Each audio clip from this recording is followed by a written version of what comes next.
کتابوں والا عشق دانے طاہر ناولز قسط نمبر 30۔ روحاب جاتے جاتے اس کی ماں نے پکارا تو ممی کو دیکھنے لگی۔ مجھے پتا ہے بیٹے تمہاری زندگی میں بہت کچھ تبدیل ہو گیا، یوں سمجھو میں نے تم پر ظلم کیا سب سے بڑا، اور آج پھر میں اپنی اس نافرمان اولاد کے لیے تمہارے آگے گزارش کر رہی ہوں۔ تمہارا بھائی بے حس ہو گیا ہے میرال کی طرف سے۔ طارم بھلے میرال میں دلچسپی نہیں لیتا یا یہ ظاہر کرتا ہو کہ اسے اس کی ماں سے فرق نہیں پڑتا، لیکن پھر بھی وہ محسوس کرتا ہے۔ تم سارم سے کہو میرال کو آزاد کر دے، وہ بولی تو روحاب سر ہلا گئی۔ انشاءاللہ امی، وہ آپی نے اپنی سزا بھگت لی ہے، اب وہ مجرم نہیں ہے، نہ ہی ہم لوگ۔ لیکن بیٹے کڑوا وقت ہمیشہ یادداشت میں رہتا ہے، تم اپنے گھر کو بناؤ، ابھی لوگوں کے ساتھ اچھا رویہ رکھو اور ان لوگوں کے ساتھ گھل مل کر رہو۔ یہی تمہارا گھر ہے، آج تم ان سب کے رویے بھی بہت بدلے تھے، یقین ہی نہیں آ رہا کہ یہ وہی ہیں جو ہماری شکل بھی نہیں دیکھنا چاہتے تھے، لیکن دیکھو وقت سب بدل دیتا ہے۔ تم سارم کے ساتھ خوش رہو، اس کے ساتھ اچھی لگو گی۔ میرال بدقسمت تھی کہ اتنے ہیرے جیسا لڑکا چھوڑ دیا، لیکن در حقیقت سارم کو تمہاری قسمت میں آنا تھا۔ انہوں نے اس کے گال پہ پیار سے ہاتھ رکھا۔ مجھ سے تم کہو کہ تو وہ مان جائے گا۔ میری کوئی بات نہیں مانتے، فضول حرکتیں کرنے کو کہتے ہیں مجھے، وہ چڑ کر ماں کے سامنے بول گئی۔ کیا مطلب؟ اس کی والدہ نے ایک نظر بند دروازے کھول کے روحاب کو دیکھا۔ مطلب؟ وہ پوچھ گئی۔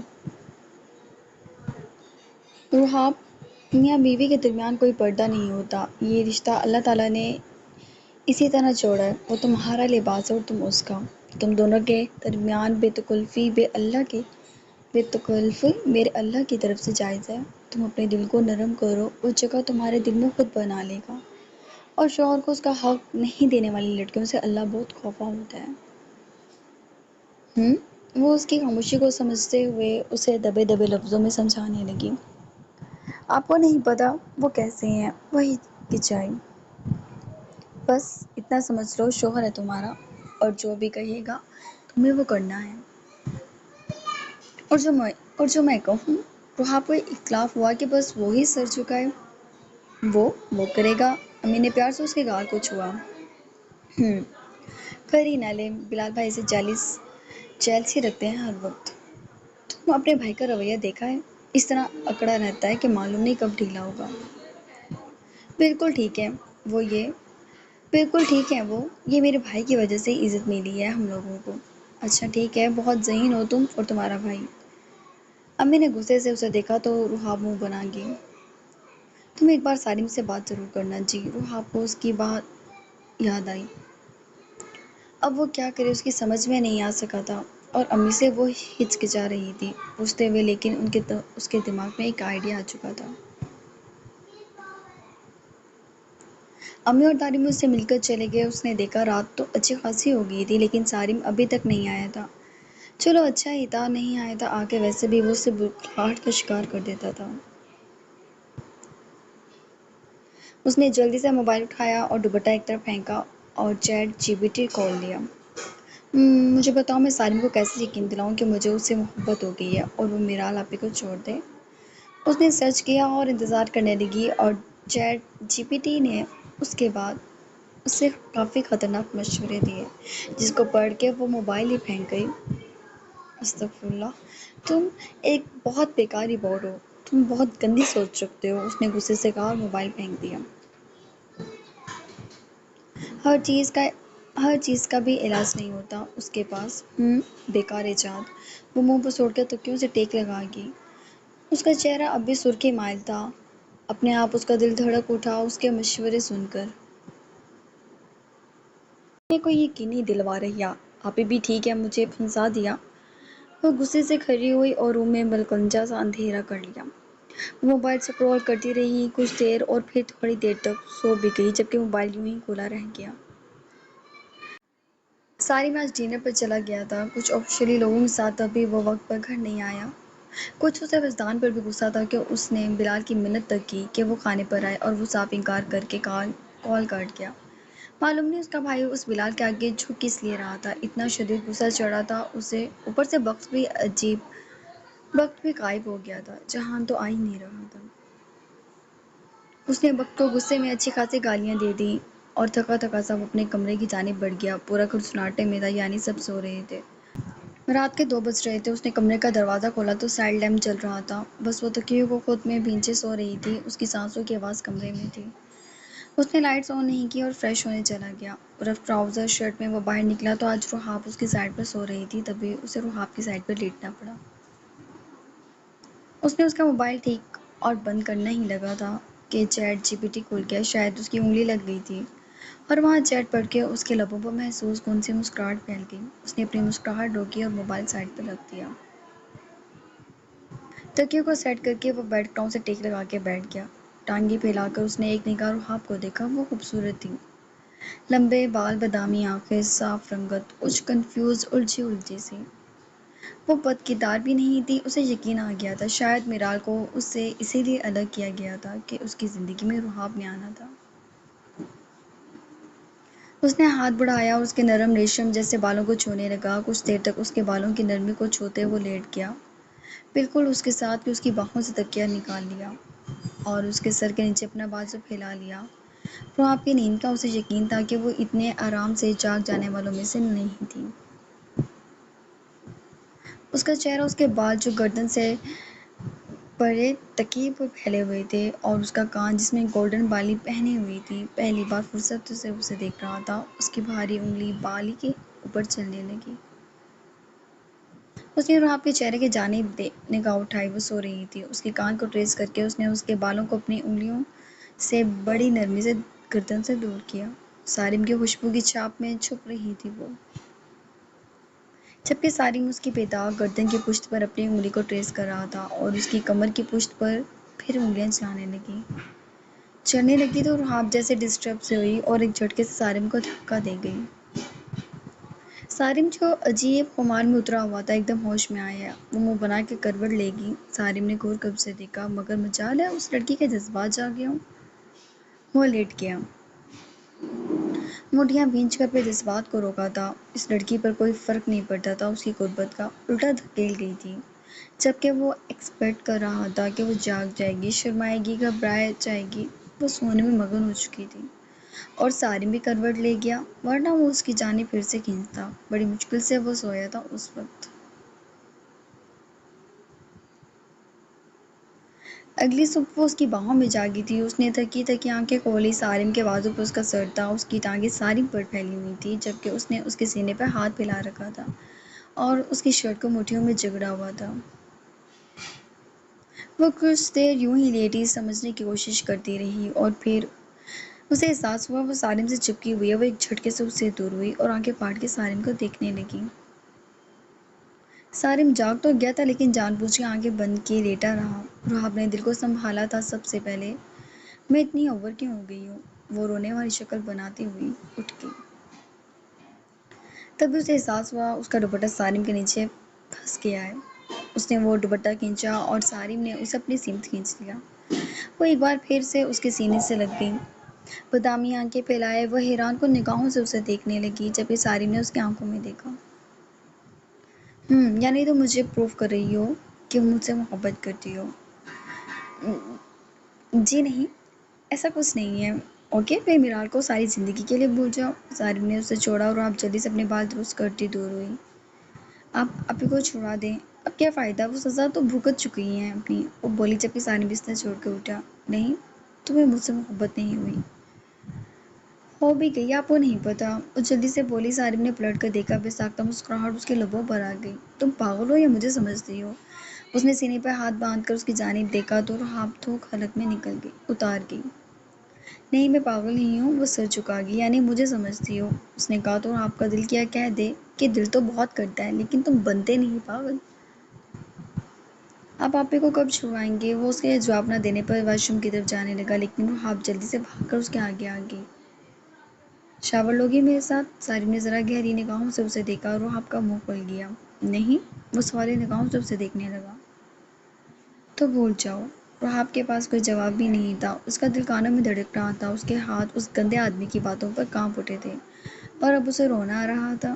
وہ کمرے سے ہی باہر نکل گئی۔ یہ کوئی بات ہے؟ ہم اٹھا کے کسی کو بھی یہ بات کہہ دیں؟ وہ بڑبڑاتے ہوئے کچن میں آ گئی تو آج مالا کو کچن میں نہ دیکھ کر کچھ حیرانگی ہوئی۔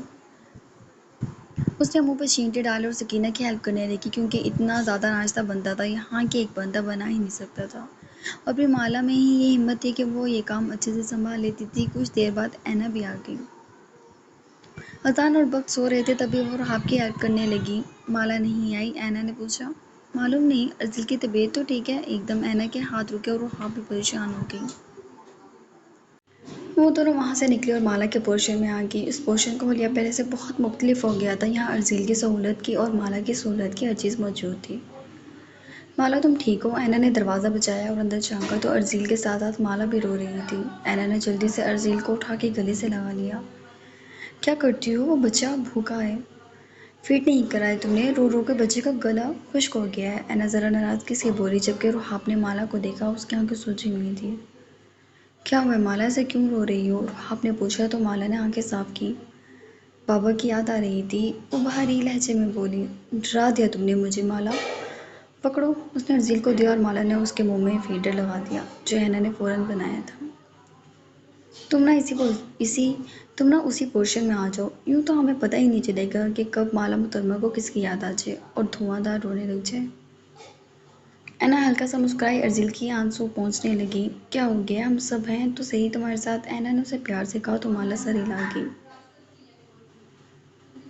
میں ارزل کو لے کر جا رہی ہوں، جلدی سے آ جاؤ۔ تم وہاں اکیلے بیٹھ کے الٹا سیدھا سوچتی ہو تم؟ اینا نے اس کی گود سے لیا اور جانے لگی۔ میری طبیعت نہیں ٹھیک۔ ارے کیا ہوا؟ رحاب بولی اور اس کا سر چیک کرنے لگی۔ کچھ نہیں، بس ویسے ہی مالا جیسے بات کرنا ہی نہیں چاہتی تھی۔ تم نہ اٹھ کر چلو میرے ساتھ۔ وہ دونوں اسے زبردستی لے کر آئیں اور اینا نے اسے بٹھا دیا کہ وہ آرام سے ریلیکس رہے، رحاب اور وہ ناشتہ بنا لیں گی۔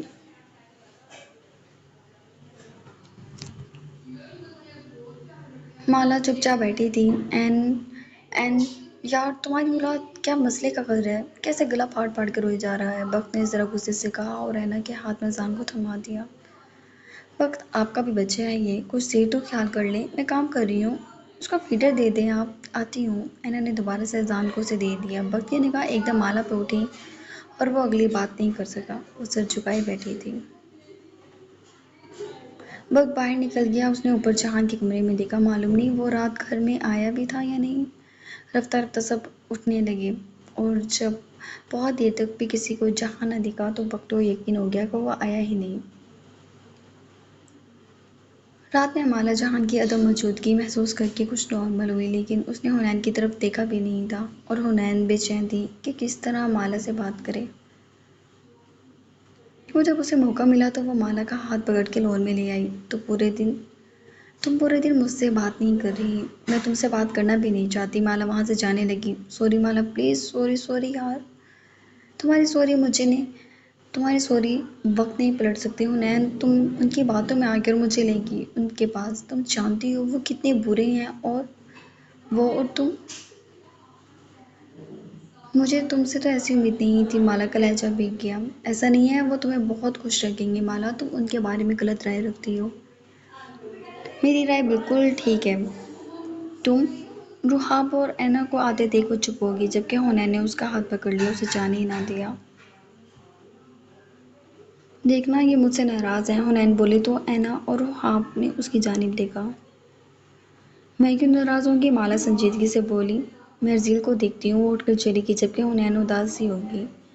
اینا اور رحاب باتوں میں لگ گئی، جبکہ نگین عافیہ دونوں اندر تھیں۔ عافیہ کے پاس ارزل اور اذان دونوں تھے۔ کچھ دن گزرنے کے بعد بھی جہان گھر نہیں لوٹا، اور تو نگین ایک بار پھر سے پاگل سی ہونے لگی۔ وہ بنا بتائے جو جا چکا تھا۔ تمہارے بیٹے کے پاؤں باندھنے پڑیں گے، پھر وہ ٹھیک ہوگا، پھر وہ گھر میں ٹکے گا۔ ہاں یہ تو ہے، میں اس کے لیے لڑکی ڈھونڈتی ہوں۔ نگین خوش ہوگی۔ وہ کرے گا بھی، یہ وہی حرکتیں کرے گا، انہیں لڑکیوں سے بیر ڈال دے گا۔ نہیں، بہت وقت گزر گیا، اب تو ویسے بھی سب ٹھیک ہو گیا ہے، نگین بولی تو ریاض صاحب نے ان کی جانب دیکھا۔ میں سوچ رہا ہوں کہ اگر مالا اور جہان کی کیا؟ نگین ایک دم تڑپی۔ وہ طلاق یافتہ ایک بچے کی ماں رہے گی میرے جوان جہان حسین بیٹے کے لیے۔ نگین تو تڑپ کر بولی، پلیز یاز، آئندہ ایسا لفظ بھی منہ سے نہیں نکالنا۔ نگین کہہ کر اٹھ گئی۔ ریاض صاحب خاموش ہو گئے جبکہ وہ ارزیل کی وجہ سے سوچ رہے تھے کہ ساتھ نے تو پلٹ کر دیکھا ہی نہیں۔ ارزیل ان کی آس تیز تھی، اگر جہان کی خواہش اب پوری کر دی جائے تو ارزیل کو بھی باپ کا پیار مل جائے گا۔ لیکن نگین کی جذباتی طبیعت کی وجہ سے وہ اس بات کو منہ میں ہی دبا گئے۔ اگلے روز سوچدان ناشتے کی ٹیبل پر آئے تو کسی سے بات کر رہے تھے۔ جی بیٹا، آپ رات کو آ جاؤ، پھر آرام سے تاریخ ڈیسائیڈ کر لیں گے۔ کیا گرمی، کیا سردی، بیٹے ہو جائے گا۔ ہاں ہاں ٹھیک ہے، جیسے تم چاہو۔ انہوں نے فون بند کیا۔ پہلے تو وہ بیٹے کے غصے میں اس شادی پہ مادہ ہو گئے تھے، لیکن گزشتہ ایک سال میں بلال کی خودداری اور اس کے انداز رویے سے بہت متاثر ہو گئے۔ تبھی وہ بلال اور حنین کی علیحدگی نہیں چاہتے تھے۔ انہوں نے کال اینڈ کی۔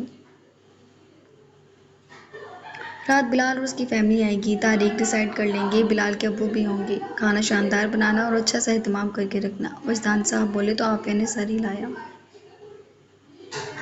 حنین نے ایک نگاہ باپ کو دیکھا اور پھر جہان کے کمرے کی سمت۔ جہان غائب کیوں ہو گیا؟ کیا وہ اسے دھوکہ دے گا؟ حنین پریشانی سے کانٹے کی جگہ چھری منہ میں لے جانے لگی اور پھر خیال آتے ہی ہاتھ روکا ورنہ زبان ہی کٹ جاتی۔ تبھی چوکیدار بھی گھر میں داخل ہوا اور حنین کی سمت دیکھا۔ اینا باجی، آپ کو کوئی باہر بلا رہا ہے، اس نے کہا تو اینا تو بعد میں رسپانس کرتی۔ بخت نے گردن گھمائی۔ کون ہے؟ کوئی لڑکا ہے جی۔ چوکیدار کی بات پر بخت نے اینا کی سمت دیکھا۔ اینا کا وجود اس وقت ایسا تھا جیسے کاٹو تو بدن میں لہو نہیں۔ کیا ہوا؟ جاؤ دیکھو کون ہے، وہ نارمل بولا۔ سبھی اینا کا چہرہ دیکھ رہے تھے۔ ہو سکتا ہے ماما نے کچھ بھیجا۔ وہ پھیکا سا مسکرائی اور وہاں سے باہر چلی گئی۔ آ جاؤ آلو، آ جاؤ میرے پاس۔ بخت نے ذان کے گال چومے اور اسے اپنے ساتھ کھلانے لگا۔ دیکھ لو بیٹے، تمہاری بیوی تمہارے ہوتے ہوئے غیر محرم سے ملنے گئی ہے۔ نگین بولی تو عافیہ نے بھی محسوس تو کیا، دیکھ کر چپ رہی۔ وجدان اور ریاض بھی بخت کی اس حرکت کو اچھا محسوس نہیں کر رہے تھے۔ مجھے اس سے محبت، الفت، چاہت، پیار اور محبت کا ہر درجہ جس میں یقین سب سے پہلے کھڑا ہو وہ ہے۔ ایک عورت سے کوئی ملے آیا تو اس کا مطلب یہ کہاں لکھا ہے کہ غلط ہے کچھ؟ آنٹی نے کچھ بھیجا ہوگا، اس کا کوئی بھائی بھی نہیں ہے، اتنا اندھا اعتبار بھی نہیں ہے۔ اچھا، آج سے پہلے کوئی نہیں لایا کچھ اس کی ماں کے گھر سے؟ عافیہ نے بیٹے کو گھورا۔ لو جی شروع ہو جائیں آپ سب۔ وہ برا منہ بنا کے اپنی جگہ چھوڑ کر اٹھا اور اذان کو لے کے کمرے میں چلا گیا۔ وہ کمرے میں آیا، اذان سے باتیں کرتے الماری کھولی۔ اس کے دماغ میں کہیں بھی کوئی شک و شبہات یا کوئی ایسی ویسی بات ہرگز بھی نہیں تھی، اور ہوتی بھی کیوں؟ جان تھی وہ اس کی اور جان لے نہ لے وہ سب کی۔ اس نے سر جھٹکا اور الماری سے کپڑے کھینچے تو ایک دم اینا کا موبائل زمین پر آ گرا۔ کچھ دن پہلے ہی اس نے اینا کو نیا موبائل دلایا تھا، جو اس نے بتایا تھا کہ اذان نے اس کا پچھلا موبائل توڑ دیا تھا۔ وہ بنا ہی جانے کہ موبائل کہاں گیا اسے نیا موبائل نئی سم لے کے دے چکا تھا، جس پر وہ کافی خوش ہوئی تھی۔ بخت نے وہ موبائل ہاتھ میں لیا اور تبھی اینا اندر داخل ہوئی۔ اس کا سانس وہیں جم گیا۔ وہ موبائل بالکل ٹھیک تھا۔ بخت نے اینا کی سمت دیکھا اور اس کی جانب موبائل بڑھا دیا۔ اینا کو لگا اس کی خاموش نگاہیں اینا کے منہ پر کئی تھپڑ برسا گئی ہوں۔ اس نے سوال نہیں کیا باہر کون آیا؟ اس نے سوال نہیں کیا یہ موبائل ٹھیک تھا تو اس نے جھوٹ کیوں بولا؟ وہ خاموشی سے تیار ہوتا رہا۔ اور اینا اندر ہی اندر گھٹنے لگی، لیکن اس میں ہمت نہ ہوئی کہ وہ بخت کو روکے اور کچھ وضاحت دے سکے۔ بخت اس کے سر پہ پیار کر کے گیا تھا، اذان کو بھی پیار کیا ہمیشہ کی طرح، جبکہ اینا بے ساختہ کافی زیادہ رو دی۔